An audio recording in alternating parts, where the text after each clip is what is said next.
Meus cumprimentos aos companheiros, companheiras, militantes, defensores, defensoras de direitos humanos que atuam na sociedade maranhense de direitos humanos e nas organizações, grupos, coletivos com os quais essa importantíssima e referencial organização de direitos humanos do nosso país atua. Fui convidado para fazer uma análise da conjuntura brasileira.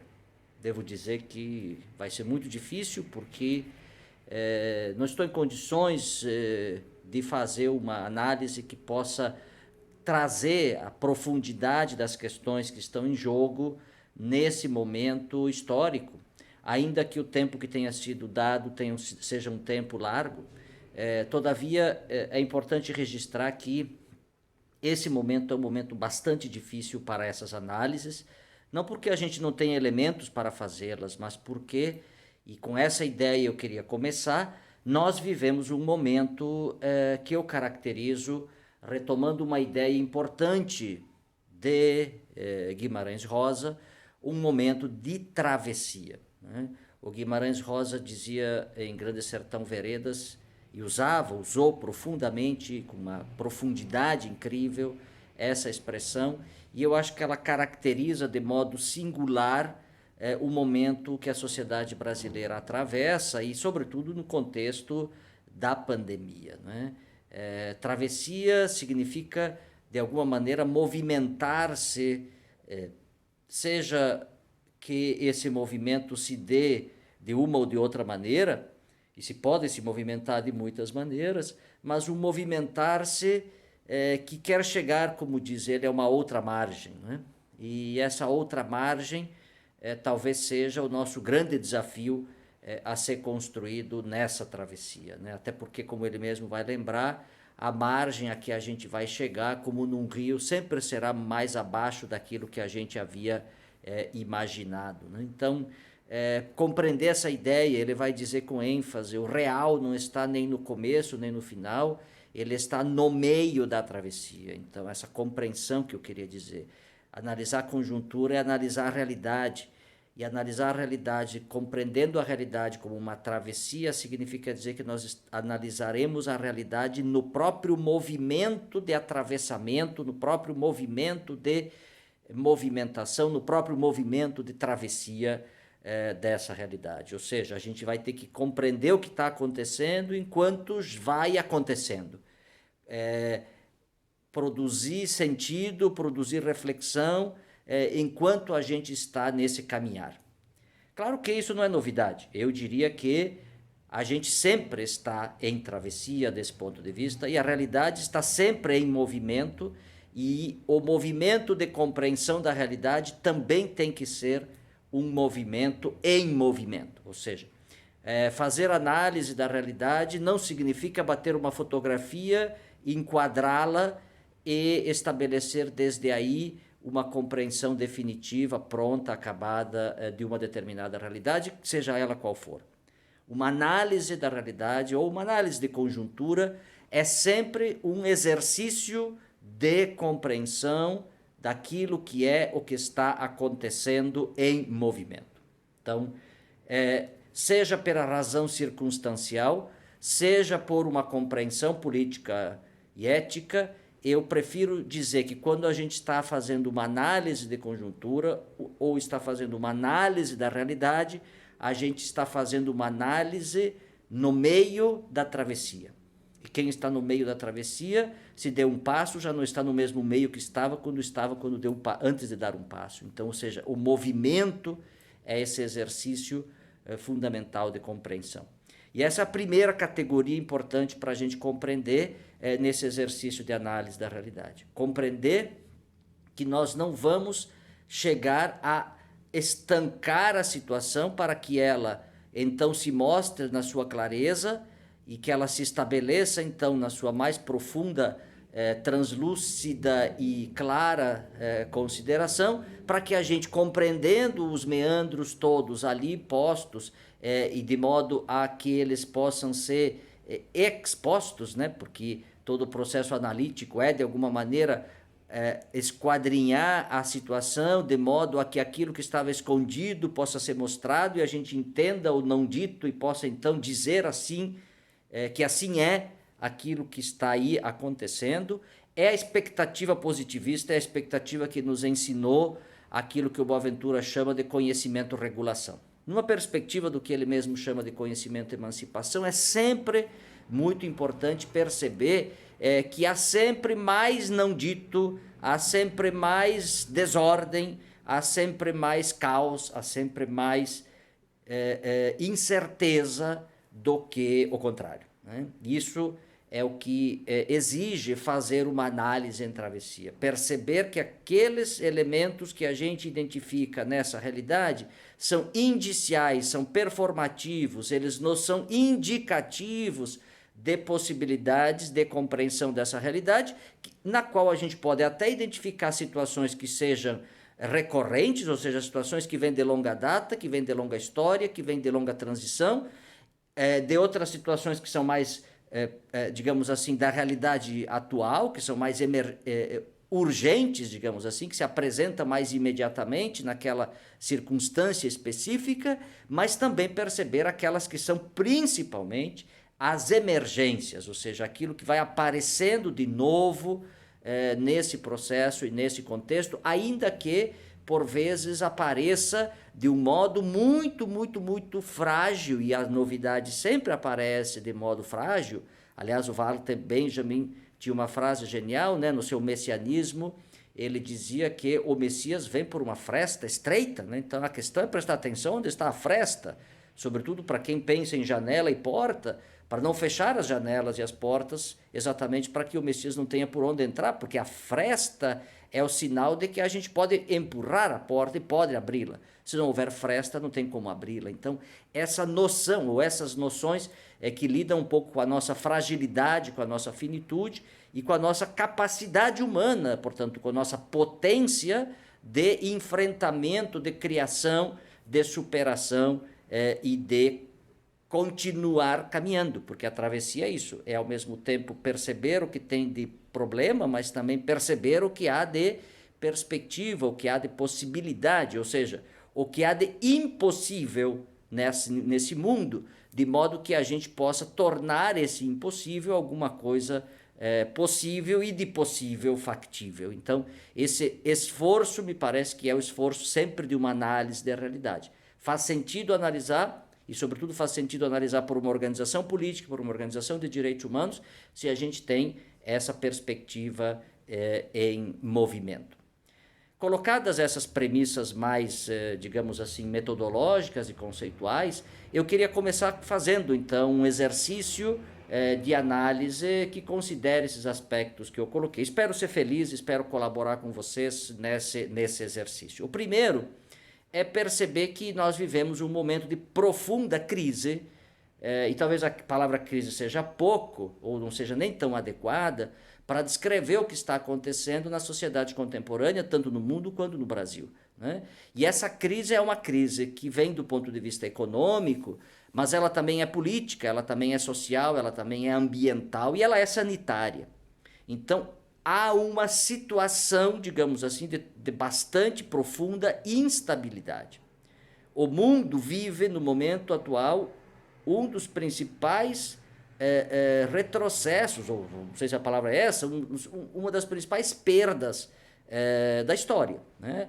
Talvez a última grande crise que o capitalismo tenha vivido tenha sido 29, alguns especialistas vão dizer, ou seja, as proporções das perdas decorrentes da crise atual são muito próximas daquelas, ainda que a gente perceba e veja que as instituições financeiras, sobretudo, não têm perdido muito, e as grandes corporações ainda estão longe de entrar numa situação de completo desmonte, como se viu naquele momento. Então, claro, os indicativos de retração do PIB no mundo são assustadores, né? No caso, para a América Latina, a previsão vai ali de 6 a 15, na média 9,4, em torno de 10% de encolhimento da economia do continente, não é? E entre nós aqui também vai mais ou menos no Brasil nessa direção.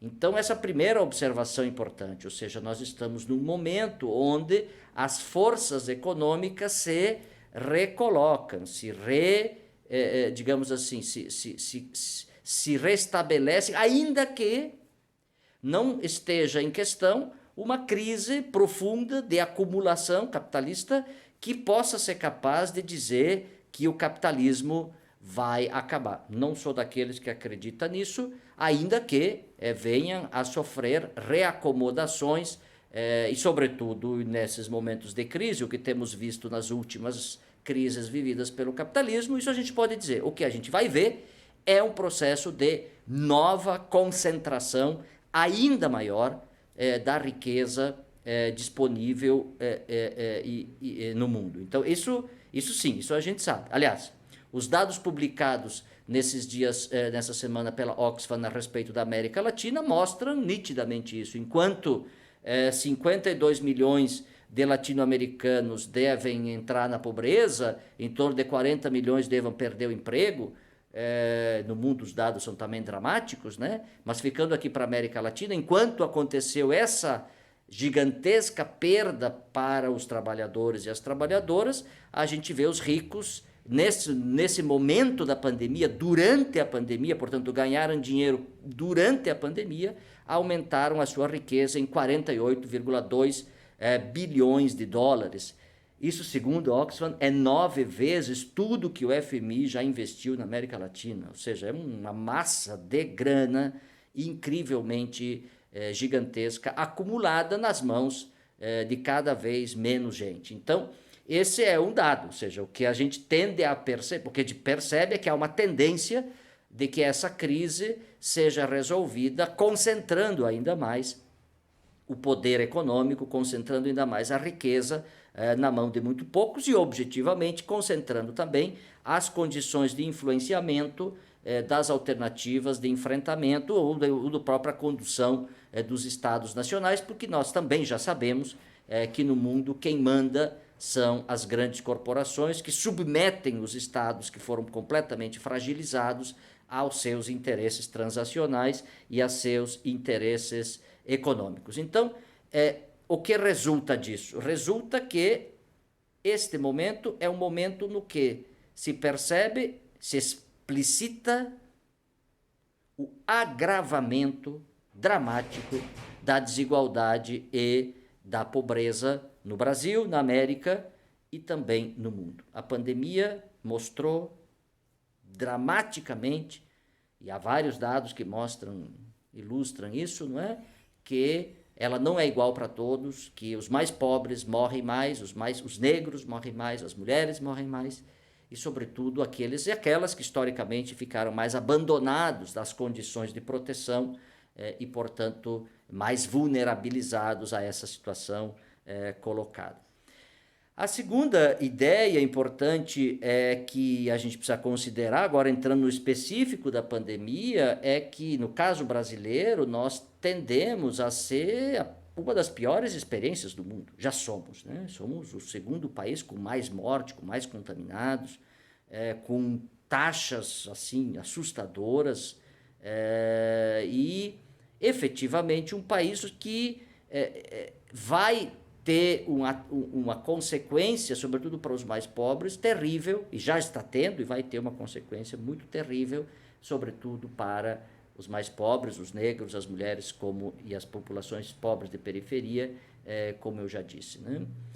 E isso significa dizer que, e é preciso que a gente reflita, né, objetivamente no nosso país, o que aconteceu foi que houve um começo de linha de orientação de enfrentamento da pandemia vinda por uma perspectiva negacionista, ou seja, o governo começou dizendo que era uma gripezinha, ou seja, negando a gravidade e a profundidade da pandemia. Num segundo momento, o que há é um abandono, literalmente, o governo federal abandona completamente, vou dizer completamente porque não tem outra palavra, quem não chega a gastar 30% do orçamento da saúde para fazer o enfrentamento da pandemia, como revelou o Tribunal de Contas da União essa semana passada, no final de julho, O quê? É abandono. Literalmente, a União abandonou completamente essa questão, deixando que estados e municípios fizessem, e é incrível que cada um faz o que acha, cada um inventou o seu modo de compreender e de produzir dinâmicas, e aí tem esquemas de análise, esquemas de enfrentamento, de solução, os mais diversos, com uma criatividade macabramente incrível. Desculpa, não tem outro nome para dizer, para o que eu tenho assistido e observado. Então, ou seja, de um negacionismo para o abandono significa objetivamente, isso é difícil de caracterizar, porque os conceitos que nós temos disponíveis ainda são muito precários, mas já podemos dizer que a ação que está em curso no Brasil é uma ação que materializa aquilo que a teoria de Achille Mbembe tinha sugerido, ou seja, materializa aqui a prática da necropolítica, ou seja, da política feita para matar. Bom, você vai dizer, mas política feita para matar caracteriza genocídio. E essa é a discussão difícil, porque já há várias tentativas, inclusive junto a tribunais internacionais, para caracterizar a ação do governo federal como uma ação genocida. Não só contra setores da sociedade, mas contra o conjunto da sociedade, sem dizer que ela se caracteriza com certeza já quase com mais ênfase, com mais especificidade, como uma situação de genocídio, considerando a situação dos povos indígenas e dos povos de comunidades tradicionais. Então, essa caracterização, ainda que seja um exercício difícil de ser socialmente feito, mas é um esforço fundamental, porque objetivamente o que se vê é um governo que, por exemplo, não fez nenhuma medida para revogar a emenda 95, um governo que fez de tudo para que os pobres tivessem que se expor ao vírus para poder receber o auxílio emergencial dos R$600, que prometeu mais 2 meses, mas depois não diz o que vai vir pela frente, sendo que o desemprego nesse período só aumentou, ou seja, quando terminar o benefício emergencial, o que haverá de ocorrer com esses milhões, quase 50 milhões de brasileiros ou mais, que buscaram esse auxílio, que dimensiona um pouco que é o tamanho da necessidade objetiva também de busca desse auxílio nesse país. Então, objetivamente, se está diante de uma situação em que as medidas tomadas para fazer frente à pandemia são medidas que fortalecem aquilo que a própria pandemia já traz. A pandemia por si já é um anúncio de morte, porque ela é uma doença para a qual ainda não temos condições de enfrentamento adequado e nem de cura, né? Um presidente da República que se dá o trabalho de ficar fazendo propaganda para um medicamento que está comprovadamente inadequado para o tratamento, é simplesmente dizer o quê? O que faz um presidente desse? Querer vender uma mentira, querer vender para as pessoas que se elas tomarem aquele medicamento é uma espécie de prevenção. Que é isso? Acho que isso a gente precisa ter assim com força na nossa luta e fazer um esforço político, técnico, para, e aqui já talvez uma primeira sugestão, de a gente trabalhar para que esse tema seja entendido, para que essa ação do governo seja enquadrada, inclusive, como prática de genocídio, e assim responda este senhor nos tribunais desse país e também do mundo. Num outro aspecto, um terceiro aspecto talvez a considerar, é que está havendo uma reconfiguração no universo político, né? Nessas últimas semanas, MDB e DEM saem do Centrão, que era aquela base de governo que sustentava em grande medida as políticas do Bolsonaro, ainda que de modo não tão alinhado, porque várias votações revelaram dissidência completa, ou seja, a ausência absoluta de uma base governamental. A última delas foi a votação do novo Fundeb, onde 7 deputados votaram contra a proposta, dos outros 500 e tantos votaram a favor. Portanto, isso diria a uma primeira vista, esse governo não tem a menor base no parlamento, porque não tem 7 deputados, isso não é base, né? Por outro lado, isso não significa que não tenha uma base aliada e consistente, ainda que nessa votação não tenha se revelado, mas que, na verdade, vai segurando as dezenas de pedidos de impeachment que estão já protocolados e que são semanalmente protocolados junto à Câmara dos Deputados. Então há uma reação bastante forte de vários setores, partidos, movimentos, sindicatos, indivíduos, que vêm exigindo que o parlamento se pronuncie a respeito desse tema e, portanto, inicia um processo de julgamento formal por crime de responsabilidade do senhor presidente da República e que efetivamente não é instalado. Por que ele não é instalado? Porque ainda este governo tem uma maioria significativa no parlamento que lhe daria sustentação nessa situação e, segundo, ainda tem uma base bastante significativa, aqueles tais dos 30%, que ainda, segundo as pesquisas mostram, estão apoiando esse senhor na presidência da República e, de alguma maneira, concordando com o que ele está fazendo. Então, e as últimas pesquisas mostram que, às vezes, ele diminui, depois ele cresce, mas assim, há uma adesão ainda, infelizmente, significativa na sociedade, ainda que setores importantes da mídia, setores importantes da formação de opinião, enfim, se manifestem contrariamente. Então, do ponto de vista político, temos esse problema e, basicamente, a dificuldade das chamadas oposições ou dos partidos de esquerda, ou, enfim, daqueles grupos, dos movimentos populares, dos setores populares, de fazer uma frente, né, e já foram várias as tentativas, de reunir essas forças no sentido do enfrentamento dessa situação. Não há, e aqui é uma questão que a gente precisa colocar, não há ainda uma convergência nesse campo, o que também ajuda a deixar o presidente nessa situação relativamente favorável. Então, acho que esses fatores que eu acho importante que a gente considere nesse debate. Eu queria passar para outra parte, já também para ir encerrando, para pensar um pouco como é que a sociedade civil, os movimentos sociais, as organizações de direitos humanos estão nesse contexto, né? E a gente poderia se perguntar, bom, aparentemente elas deveriam estar sem ação, porque efetivamente a sua ação política é uma ação que está sempre, digamos assim, orientada pelo processo de ação direta, de enfrentamento das questões na rua, né? E aí a gente vai ver que, num contexto de enfrentamento da pandemia, a rua já é um lugar limitado para a ação política das organizações e dos movimentos, ainda que a gente tenha visto movimentos importantes, como o Black Lives Matter nos Estados Unidos, com uma presença ainda importante nas ruas, né? Então, digamos assim, aquilo que é a característica forte da pressão dos movimentos sociais, que é a rua, ela estaria inviabilizada em função da orientação de isolamento social e, portanto, bastante limitada.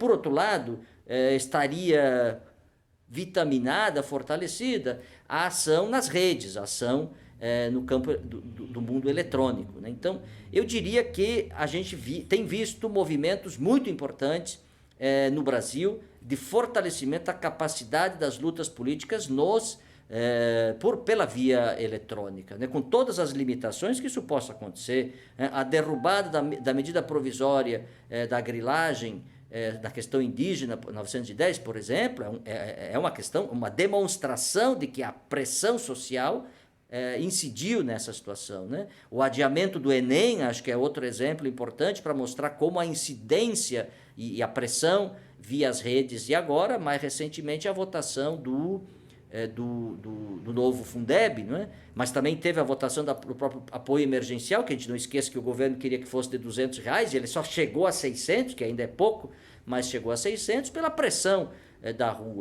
das redes, perdão. Então, eu diria que há uma presença, eu diria, um esforço incrível de reconfiguração da capacidade de ação política dos movimentos sociais para incidir na dinâmica política, ainda que ela não seja permanente, ela se apresente em alguns temas, em algumas situações que conseguem furar, digamos assim, aquele universo mais restrito da ação dos movimentos e se jogar na sociedade e produzir uma adesão mais ampla e, portanto, gerar uma dinâmica de pressão de novo tipo, de uma pressão que vem pela dinâmica da rede e não das ruas, como historicamente a gente fazia. Então, essa primeira observação em relação aos movimentos sociais. A segunda é uma percepção da incrível capacidade de mobilização de energia, de potência, de força, de solidariedade nas comunidades. Acho que esse é um outro fator determinante. Como os movimentos sociais, os grandes movimentos, mas também as pequenas organizações locais, os grupos, os coletivos, de cada uma das comunidades, sobretudo das periferias urbanas, mas também rurais, que estão mobilizando e organizando ações de solidariedade incríveis, seja de alimentação, seja de higiene e limpeza, enfim, esse segundo campo que eu diria, eu fico pensando, será que estaríamos reestruturando a ação da cidadania do saudoso Betinho?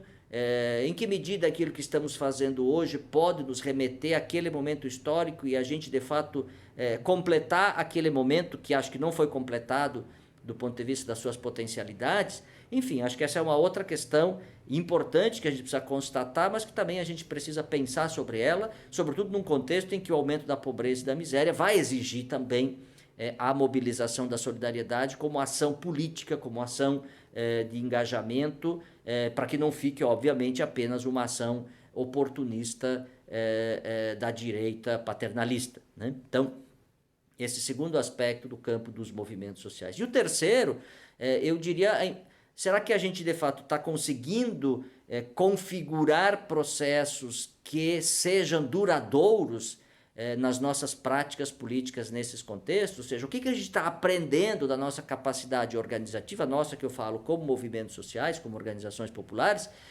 para o enfrentamento das lutas no que haverá de vir nessa longa travessia que estamos fazendo, né? Ou seja, quais são as aprendizagens? Será que aquilo que a gente começou a fazer e está fazendo agora é apenas uma circunstância que a gente precisa ter para sobreviver, portanto, fazer formação e ação política pelas redes e menos presencial, ou quase nada presencial? Isso é uma nova prática que vai se instalar como uma alternativa na nossa vida política, ou isso é apenas uma adaptação circunstancial? Acho que isso também a gente precisa refletir, e, portanto, também refletir sobre em que medida a dinâmica da ação política dos movimentos sociais incorpora ou utiliza, trabalha com esses elementos das novas tecnologias, vou chamar assim, como instrumentos de capacidade de ação política, né?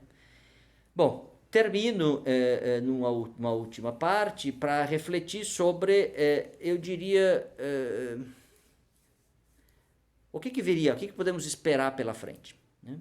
A primeira coisa, uma longa travessia. O diretor da OMS disse esses dias que uma situação pós-pandemia está muito difícil de ser visualizada em algum horizonte perceptível, né? Eu concordo com ele. Acho que essa travessia será longa. Nós demoraremos ainda meses para efetivamente, nos quais temos que lidar com este fator da pandemia como fator determinante das nossas vidas, da nossa ação política, da nossa convivência social Então, essa é a primeira questão do ponto de vista de perspectiva, né? Isso significa que a gente vai precisar também aprender a lidar com essa nova dinâmica mais, né? Porque uma coisa é tu lidar com ela, e acho que a gente até agora lidou com ela como uma situação provisória. Bom, vai acabar, era para acabar em junho, era para acabar em julho, era para acabar em agosto, era para acabar em setembro, a gente já sabe que não vai. Então, acho que a esta altura já chegamos na situação de precisar pensar sobre, bom, ela parece não ser tão circunstancial assim, então como é que vamos lidar com essa travessia de um modo com uma duração um pouquinho mais longa, essa travessia específica que eu falo da pandemia, né? A primeira coisa de perspectiva é essa. A segunda é a gente perceber que com todas as dinâmicas que estão aí, a correlação de forças ainda é favorável àqueles que detêm o grande capital, àqueles que detêm o poder, né? Em modo geral, isso no mundo, também no Brasil. Nós não estamos num momento histórico de mudança de favor das forças das forças populares. Elas não estão, ainda que elas estejam disputando, mas a correlação de forças não está favorável à luta popular, à luta por direitos humanos. Não, a correlação de forças está favorável ao outro lado, muito pelo contrário. Inclusive na luta por direitos humanos, a desgraceira continua, a violência policial aumenta, o encarceramento em massa aumenta, o ataque a povos indígenas, comunidades tradicionais aumenta, segue. Enfim, todas aquelas pautas, o racismo está solto, né? Todas aquelas pautas de enfrentamento que são de luta por direitos humanos estão ainda mais agravadas. Então, a correlação de forças não nos está favorável nesse momento, né? E é importante a gente compreender isso, porque também isso significa compreender como nos colocamos e nos posicionamos no campo nessa perspectiva. E no terceiro aspecto, eu diria que, ainda que a gente possa sonhar, e é preciso alimentar o impossível, como eu disse, alimentar a utopia, e eu fui reler Crítica à Razão Utópica, do Franz Henkelheimer, que aliás eu recomendo para que todos leiam. Lá está uma crítica ao neoliberalismo feita no início dos anos 80, quando o neoliberalismo recém estava começando, e sobretudo também a importância de alimentar alternativas, de alimentar aquilo que é a utopia ou impossível. Ainda que a gente esteja e vá continuar fazendo isso, não estamos num momento em que nem esta pandemia, nem essa crise do capitalismo, na minha avaliação, redunde em uma superação do capitalismo. Não sou partidário daqueles que acham que um vírus vai fazer a revolução. Eu acredito que ainda serão as lutas políticas, a organização política, os sujeitos políticos, que na sua capacidade de ação, de articulação, de aliançamento, enfim, vão poder produzir transformações profundas e duradouras na sociedade. E esse contexto, ainda que ele ponha questões amplamente profundas, como, por exemplo, a necessidade imperiosa de afirmação de sistemas universais de saúde, né? A importância das questões ambientais e uma série de outras, ainda que esse momento nos ponha profundamente essas questões, e elas estão sendo colocadas, e, portanto, mudanças haverão, mas não sou daqueles que acreditam que esse contexto vai nos levar a um pós que seja glorioso para os trabalhadores, as trabalhadoras, para os pobres, os desterrados e os condenados da terra. Não acredito. Eu acho que, infelizmente, pode ser que esse processo agrave situações de exploração. Por exemplo, de teletrabalho. Os bancos brasileiros já concluíram que não precisa de 40% dos funcionários trabalhando do banco, que vão trabalhar em casa. Portanto, terceirizando os custos e as responsabilidades, né? Vamos ter o aprofundamento da indústria 5G ou 4.0, né? A indústria robótica, da inteligência artificial, porque afinal, se houverem robôs produzindo, não precisaremos ter problema com pandemias, né? Teremos outros problemas, mas não com pandemias. Então isso tende a se agravar, as questões relativas à flexibilização e, mais do que isso, a precarização das relações de trabalho, né? que se mostraram gravemente afetadas nesse processo. Então, eu estou mais tendente a acreditar, com todo o perdão, de quem acha que podia ser o contrário, né? E tomara, adoraria que fosse. Eu sou daqueles que acham que há mais chance das tendências de agravamento das relações de desumanização, vamos resumir assim, se configure, do que esse impossível, esse novo, essa utopia alternativa, transformadora, possa ser instalada, né? Por isso que eu estou sempre dizendo, e com isso eu vou terminar, né? Todas essas análises devem nos ajudar a compreender que nosso trabalho político é, primeiro, manter presente, forte, intensa a capacidade reflexiva e crítica. É assim que a gente vai fazendo a travessia, com capacidade reflexiva e crítica, para não se entregar. Segundo, que a gente vá alimentando o desejo do infinito, o desejo do impossível, portanto, essa nossa capacidade de enfrentar essa realidade duríssima, propondo alternativas, propondo transformações. Porque isso é o que nos caracteriza e é isso que nos fortalece. E, por fim, recorrendo de novo ao velho Guimarães Rosa, o que a vida nos pede é coragem. Coragem no meio da alegria. Porque é preciso ser alegre no meio da alegria, mas é preciso ser ainda mais alegre no meio da tristeza. E eu diria que o desafio para defensores, defensoras de direitos humanos, lutadores populares, é exatamente esse. A gente ser sinal de alegria, sinal de esperança, de esperançar, sinal de que o mundo pode ser melhor, ainda que isso seja muito difícil. Portanto, ser alegre no meio da tristeza. E o que eu desejo a todas e todos vocês é que sejamos, todos nós, muito alegres e transmissores, contaminadores da alegria, porque é a alegria que é a potência que nos põe para cima, que nos põe para frente, que nos põe em processos de empotenciamento, em processos que vão fazendo com que aqueles e aquelas que estavam despotenciados sejam empotenciados e dessa maneira se engajem nesse grande mutirão de travessia. Um beijo.